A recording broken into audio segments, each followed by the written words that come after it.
Get ready. 10 seconds. 5 seconds. Start. Then, sir, I come to the question of deficit financing. That is a question which worries us all.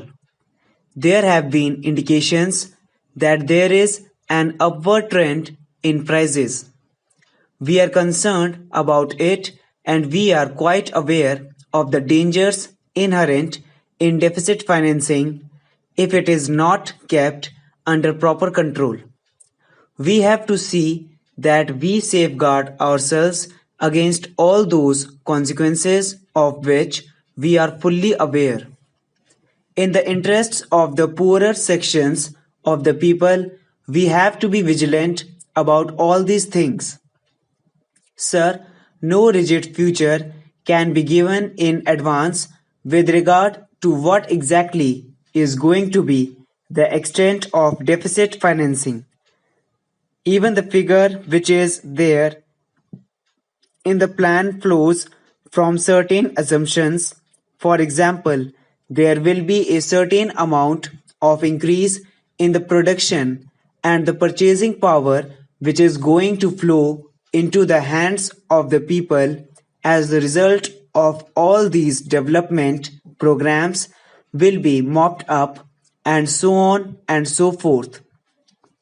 Sir, if those conditions are fulfilled, I am quite sure that deficit financing, even at that level, will be quite feasible.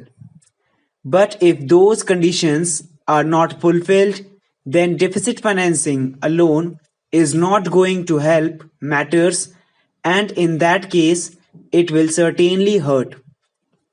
After all, sir, to switch over from the status of an underdeveloped country to that of a developed country is a different process, and therefore we have to attend to all these things. The essential thing is to increase the production, especially the agricultural production, because without that other things cannot succeed and all our industrial programs, etc., will cease to become real. If the very agricultural base is weak, other things cannot be fulfilled. Therefore, we are presently giving a great deal of thought to the question of agricultural production, and it will take me some time to explain why the targets were originally low and how we are trying to raise them and why this thing is happening overnight. In fact, it is not happening overnight because so many things had to be given further consideration. Then another thing which I would like to refer to at this stage is about regional disparities. There is a good deal of feeling about it, and I share that feeling myself that there is a great deal of inequality. I am quite sure that the actual results in terms of agricultural production are going to be somewhat higher than what we have thought of so far.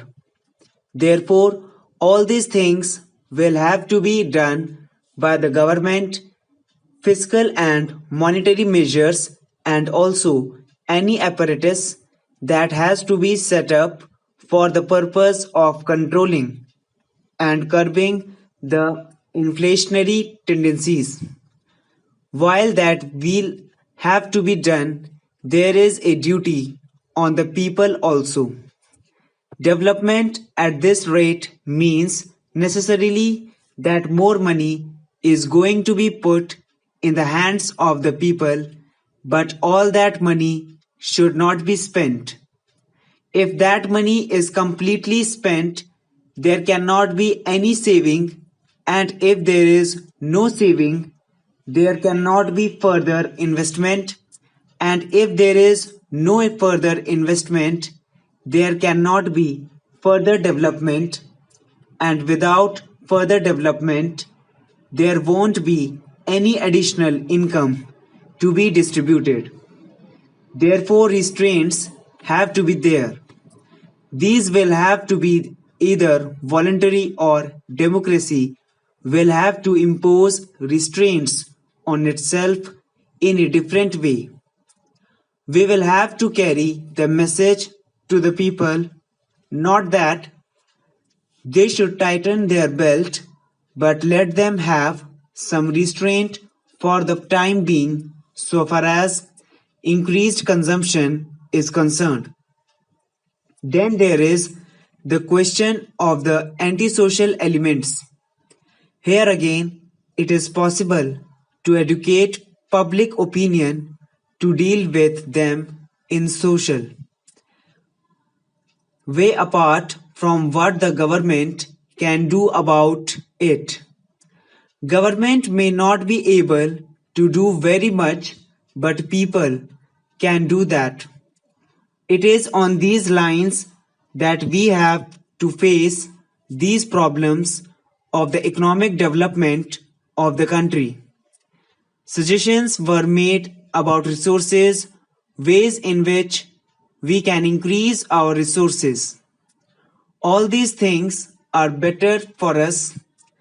The various ways to increase, enhance our resources in a manner that other harmful consequences do not follow as a result of the pattern that we want to develop, that people do not suffer. That is, it should be a just pattern, an equitable pattern. There are various suggestions, but I do not want to go into them. Maybe in the form in which they were presented, we may not be able to follow them, but there may be other ways of getting the same results, and they are going to be tried. Then there is this special important aspect of foreign exchange resources. Here too, the stress laid by honorable members on this aspect is very helpful. There is no doubt that in various ways, non-essential imports will have to be cut down to a great extent.